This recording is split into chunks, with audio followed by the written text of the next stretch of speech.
Jo, hallöchen Freunde, bevor das Video losgeht, nochmal eine Information in eigener Sache, und zwar diesen Sonntag, ja, werden wir am Epic Event einen Livestream machen, und zwar um 18 Uhr startet das Ganze. Das ist der Sonntag, der 29. Ja, dort gibt es einen Livestream um 18 Uhr hier auf YouTube. Da könnt ihr gerne einschalten, wenn ihr wollt, und zwar wird es da unter anderem von mir das Epic Event zu sehen geben, und wir werden auch auf unserem Gilden-Discord-Server von W50 in der Holzfällerhütte einen kleinen Gildentalk machen und allen Leuten zuschauen über die Discord-Übertragungsfunktion, die auch vorhaben, ein bisschen Gas zu geben, ein bisschen zu pushen, ein bisschen auszurasten, ein bisschen Pilze zu verbrennen. Den werden wir auch über die Übertragungsfunktion zuschauen. Das heißt, es wird ein wilder Stream werden. Schaltet auf jeden Fall ein. 18 Uhr am Sonntag geht es los. Epic Event Livestream mit der Gilde und hoffentlich auch mit euch. Ich wünsche euch viel Spaß bei dem Video. Moin Moin, hallo und herzlich willkommen zu einem neuen Video hier auf meinem Kanal. Und heute gibt es hier eine Runde Shakes and Fidget. Wir befinden uns wieder auf W50 und ich habe heute schon meine komplette Alu durch am Mittwoch, ist gerade mal 1 Uhr morgens. Hat aber den Grund, weil ich heute 2 Pets finden konnte. Ja, judgt mich nicht, ich bin wirklich komplett bad bei den Pets. Ich weiß, ist nicht meine Königsdisziplin. Ich habe heute hier am Mittwoch nachts Fladderadatz gefunden. Ne?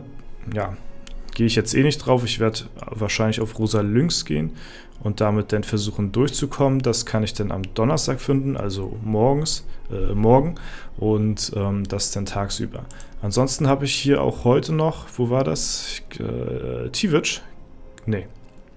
Mittwoch, Bofuchs, genau.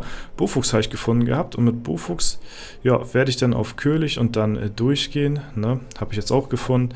Ja, hätte man auch schon früher haben können, alles, aber ja, was willst du machen? Wie gesagt, ist jetzt nicht unbedingt, Pets bin ich jetzt nicht unbedingt so gut drin, da verpasse ich viel, da komme ich nicht großartig weiter und das geht dann immer so ein bisschen an mir vorbei. Ja, die Angriffe spamme ich meistens auch immer durch. Hat jetzt aber ganz gut geklappt. 4 Mal von 5 Mal haben wir gewonnen mit Erde, ja. Das ist sehr nice, kriegen hier noch den Geheimauftrag und genau, heute, in dem heutigen Video, werden wir schauen, wie weit wir kommen. Wir haben vor, Jan zu besiegen. Das wäre auf jeden Fall ziemlich strong, wenn wir das schaffen würden, wäre das schon sehr, sehr nice. Ansonsten, habe ich nicht wirklich viele Gegner, die jetzt noch so mir großartig weiterhelfen, sag ich mal, im Level. Ne? Als allererstes, das Dämonenportal habe ich ja gestern angegriffen. Ich habe den Kampf leider nicht aufgenommen gehabt, aber ihr habt gesehen hier, ich habe das Ding auf, das war gestern auf 100%, habe es gestern auf 30% gedroppt und jetzt ist es auf 40%, ne? Dadurch, dass es 10% am Tag steigt, gestiegen. Also gehe ich mal von aus, dass wir heute das Dämonenportal jetzt besiegen dürften, was nochmal unsere Chancen bei Jan, den Hämmerer, nochmal ein bisschen verstärkt. Ne, ist ein Intelligenzgegner, da müssen wir 1-2 Mal reinkritten, der kann nicht ausweichen und das war's schon. Ja, und wir haben wieder 1% mehr vom Portalbonus. Das ist natürlich ziemlich nice. Ja, sind jetzt hier auf fast 33 Millionen Leben. Das ist ganz cool, ne? Und haben jetzt sogar mehr Ausdauer als Stärke jetzt gerade hier am Start. Ist aber nicht verkehrt, wir sind ja Krieger und wir Krieger können das ab. So, Mission für heute ist es auf jeden Fall, Jan, der Hämmerer, zu legen. Hat jetzt mit dem jetzigen Portalbonus und den jetzigen Stats, die ich habe, so eine Chance von ein bisschen über 1%, glaube ich. Ich weiß jetzt nicht ganz genau. Also wir haben uns im Vergleich zu gestern auch ein bisschen gesteigert. Ne, wir können nochmal alles nutzen, was wir haben hier, damit wir hier auch wirklich so gut wie es geht antreten können. Ne? Glücksrad hätten wir auch nach dem Kampf nehmen können, dann wären wir vielleicht ein Level up und hätten mehr vom Glücksrad, aber ja, jetzt bei dem Level ist jetzt schon fast drauf geschissen. So, wir gehen rein. Ja, ich bin gespannt. Wir haben gestern ein paar Dungeon-Gegner besiegt, die haben so 2% gehabt, ne? Da sind wir relativ fix durchgekommen. Und jetzt haben wir einen, der hat 1%, das heißt, der ist nochmal doppelt so schwer, würde ich jetzt mal sagen. Und der gibt uns aber verdammt viel Erfahrung, wenn wir den besiegen sollten. Ne? 13. Stock, der gibt noch ordentlich XP. Der Gegner, der danach kommt, der ist dann schon wieder schwieriger. Den zu besiegen fällt schon wieder deutlich schwerer. Ich glaube, der ist bei 0,3 oder so Prozent. Ne? Wie gesagt, 100%ig kann man nach den ganzen Sachen jetzt nicht gehen, aber es ist so ein gewisser Richtwert und wenn der Gegner über 1% ist, dann ja, ist das immer schon, Digga, oh, wie knapp, Alter, ist das immer schon ein sehr gutes Zeichen und dass er nicht so viele Pilze benötigt und wir bekommen 300 Millionen Erfahrung. Der Gegner hat uns richtig viel gegönnt und wir bekommen Schild, ist glaube ich alle Attribute, ja, ist leider schade. Eine Epic-Waffe wäre auch schön gewesen, aber wir haben Jan den Hämmerer down. Jan der Hämmerer. Ja, das ist sehr nice. Und sind nochmal ein Level up, 295 sind wir damit. Schild bringt mir rein gar nichts. Ja, wäre es ein Dreifach-Attributschild gewesen, dann vielleicht, aber so ja, kann ich es nur fürs Klo verwenden, leider. Ne? Hat mich jetzt nicht so großartig weitergebracht, was die Epics angeht. Ne? Aber wir haben Jan den Hämmerer down und haben gar nicht mal so viele Pilze ausgegeben. Das ist ganz cool. Ab Stufe 300 bekommen wir ja auch das nächste Pilzpaket. Ich hoffe mal, dass ich bis zum Epic-Event Stufe 300 erreichen werde. Und dann werde ich mir auf jeden Fall das neue Paket auch nochmal gönnen. Das muss man sich natürlich alleine wegen den Vorteilen schon immer mitnehmen. Ne? Genau, ja. Außerdem ansonsten können wir im Epic-Event selbst vielleicht nochmal gucken, dass wir eine neue Waffe bekommen. Mittlerweile sollte das ja schon relativ machbar sein, dass wir da ein paar Stat-Punkte auch gut bekommen. Ne? Der nächste Gegner ist hier die teuflische Tesi und ja, ist ein Geschick-Gegner und an denen haben wir, glaube ich, noch ein bisschen zu tun. Der macht ultra viel Schaden. Ja, und ja, ich meine, wir müssen ein bisschen reinkritten. Dann würden wir auch viel Schaden machen. Wir müssen halt viel blocken. Die Tesi muss halt, ja, darf halt nicht so viel ausweichen. Und dann ist der Gegner auch relativ gut legbar. Ihr seht, was wir hier für mega krasse Crits raushauen. Das ist schon nicht verkehrt. Und der Gegner würde uns halt auch wieder 300 Millionen Erfahrungspunkte bringen. Das wäre natürlich super nice, wenn wir den noch schaffen, bevor es Epic-Event ist. Aber die Chancen, dass die Tesi fällt hier, die sind wirklich sehr gering. Ihr seht hier teilweise sind hier Versuche dabei, da braucht man gar nicht großartig weiter versuchen, hier reinzulacken. Ne? Aber es ist halt eben eine geringe Chance da, wenn wir halt unglaublich viel blocken und sie halt eben unglaublich viel einsteckt, also nicht ausweicht. Dann könnte man die auch tatsächlich besiegen. Ne? Ist aber relativ schwierig. Wir können uns mal, das machen wir mal kurz, wir schauen uns mal den Kampf gegen Jan der Hämmerer an. Ne? Das wollen wir natürlich auch nochmal genüsslich hier zelebrieren, dass wir den besiegt haben. Sehr, sehr cool. Jan der Hämmerer, übrigens kleiner Side-Fact, warum viele Leute den immer so hochhypen oder sagen, ja, das ist auf jeden Fall, wenn man den down hat, dann ist man schon gut. Das kommt daher, weil Jan der Hämmerer war damals der allerletzte Dungeon-Boss, der 13. Stock, 10 von 10, das war der allerletzte Dungeon-Gegner, der rauskam, als die Dungeons rauskamen. Da gab es dann bis zum 13. Stock nur bis zur Etage 10 und dann hat man quasi die komplette Lichtwelt geschafft damit, ne? Und dann im Nachhinein wurden ja viele neue Dungeons hinzugefügt, aber Jan war so lange Zeit halt eben der Endboss aller Endbosse, ne? Das mal so als kleiner Side-Fact vielleicht so nebenbei. Ja, ansonsten können wir nochmal so ein bisschen hier überall ein paar Pilze reinstecken, um mal zu gucken, wie weit wir sind. In der Schattenwelt liegt halt momentan wenig. Hier brauchen wir gar nicht versuchen, ansonsten haben wir hier alle Dungeons soweit aufgebraucht. Ne, müssen wir gucken, dass wir vielleicht was finden noch aus der Mine oder so. Ansonsten im Wirbelwind würde natürlich noch was liegen, ja. Aber das bringt uns natürlich auch nur immer ein bisschen was, ne? Hela, auch jemand, brauchen wir nicht probieren, gibt zu wenig Erfahrung. Reward ist nicht gut genug. Schlechter Küsser, der sieht gar nicht mal so verkehrt aus, ne? Teilweise. Aber auch hier Versuche dabei, wo man sich sagt, nö, da muss ich jetzt nicht unbedingt meine Pilze reinstecken. Außerdem ist der halt auch Reward-mäßig auch noch nicht so gut dabei. Deswegen lassen wir das mal an der Stelle. Da würde ich dann tatsächlich lieber versuchen, bei den Pets ein bisschen was zu legen. Und zwar der Gulps. Mit Gulps muss ich immer noch Dragopyr freischalten. Das habe ich noch nicht geschafft. Das ist gar nicht mal so einfach, Dragopyr hier mit Gulps freizuschalten.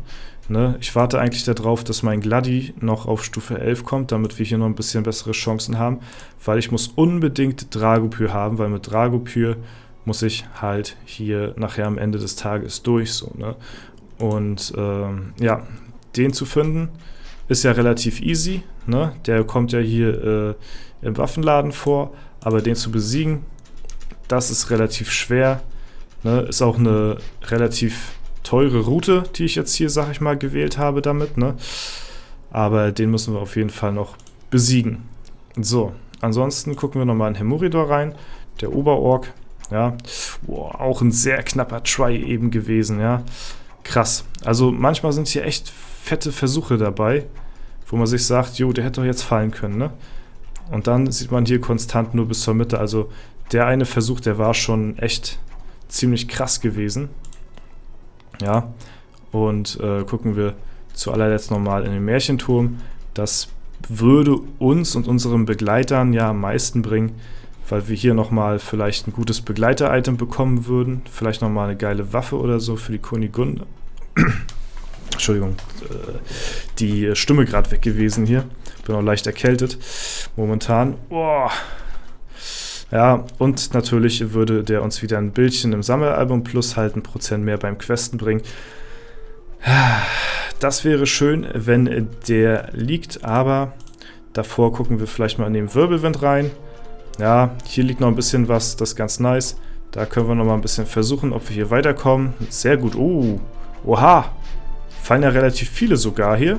Alter, das sieht ja mega nice. Holy shit, Alter, wie viele fallen denn hier, bitteschön? Alter. Krass, damit habe ich überhaupt nicht gerechnet, ey. Heftig. Heftiger Shit. Einfach mal hier, keine Ahnung, wie viele Gegner noch im Wirbelwind hier noch besiegt, ja. Das ist ja übel nice. Haben wir noch einen Epic, mit dem wir nichts anfangen können. Und wir haben keinen einzigen Gegenstand, den wir hier in Kessel... Die Schuhe. Wir haben Schuhe und es ist kein einziger Gegenstand da, den wir hier in den Kessel werfen können. Das ist ja unglaublich. So, mal gucken, haben wir noch günstige Items irgendwie, die wir noch zerlegen können für ein paar Metalle. Das Ding können wir noch, den Rest würde ich nämlich verkaufen, hier so 2 Mille. Das ist ja relativ viel Asche, das können wir auch noch zerlegen. Und ansonsten noch hier, oh ja, das ist auch noch relativ günstig. So, und das über 1 Million, das heben wir uns mal auf, vielleicht kommt das morgen dran. Das hier auch, so, das schmeißen wir weg. Können wir auch wegschmeißen, das bringt relativ wenig. Aber die jetzt mittlerweile über 1 Million bringen und wir haben ja ein bisschen Inventarplatz, also können wir uns das ja noch aufheben. Vielleicht haben wir Glück und kommt morgen was dran. Ey, aber im Wirbelwind, da sind ja ein paar Etagen gefallen hier. Das ist natürlich ganz nice. So, der fällt auch nochmal. Es fallen echt, Alter, es fallen echt gut Etagen hier im Wirbelwind. Heftig. Hätte ich nicht gedacht. Ja, okay. Unsichtbare Bedrohung ist jetzt nochmal ein Blockgegner. Ey, wir haben was? Wir haben Epic-Schuhe bekommen? Bitte was? Und was für eine Rüstung hat die denn, Alter? Junge, Junge, Junge, Junge. Holy shit. Alter. Das hätte ich nicht gedacht.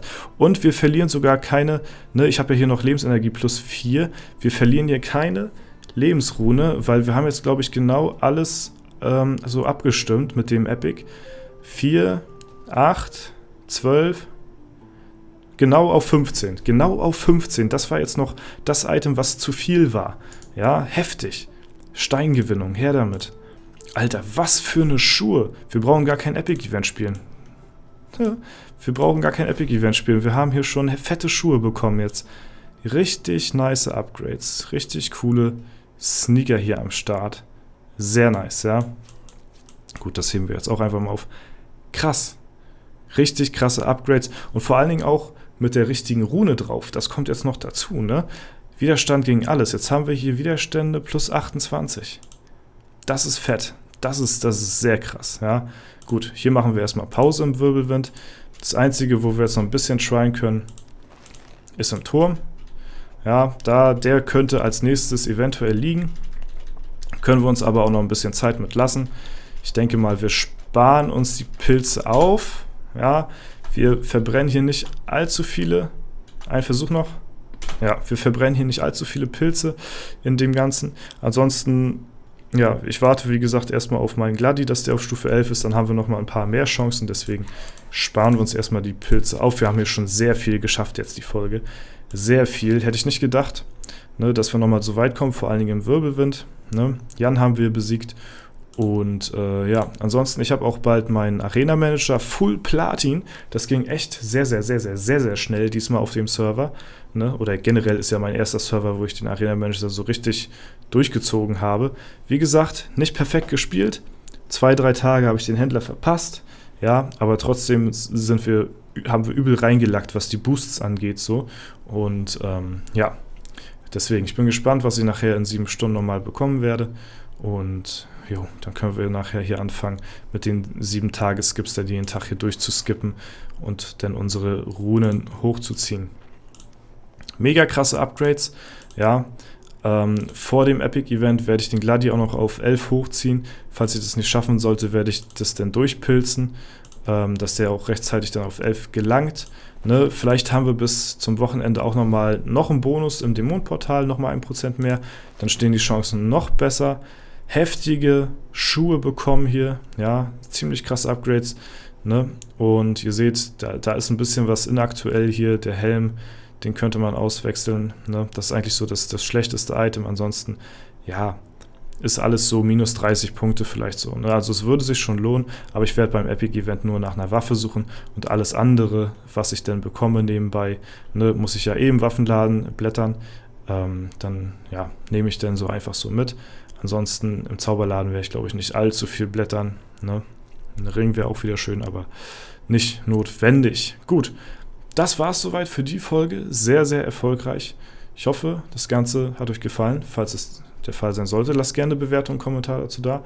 Ansonsten wünsche ich euch noch einen super schönen Tag. Vielen lieben Dank fürs Zuschauen. Haut rein und bis zum nächsten Mal.